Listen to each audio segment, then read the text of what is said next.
নমস্কার। হেলথ ইন্স্যুরেন্সের ক্ষেত্রে একটি টার্ম আপনারা প্রায়ই শুনে থাকবেন, সেটি হচ্ছে ওয়েটিং পিরিয়ড।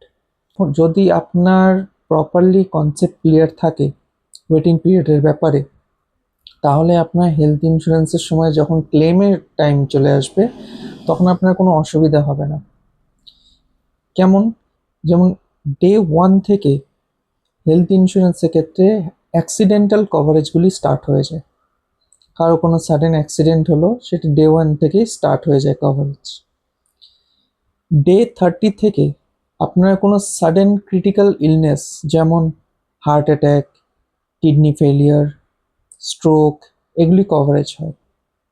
2 বছর পর থেকে, অর্থাৎ 24 মাস পর থেকে মেটাবলিক ডিসঅর্ডার বা স্লো গ্রোয়িং ডিজিজগুলি রয়েছে, যেমন kidney stone, gall bladder stone, hernia, piles বা যেগুলি অপারেশন হয়ে থাকে সেগুলির কভারেজ দেয়।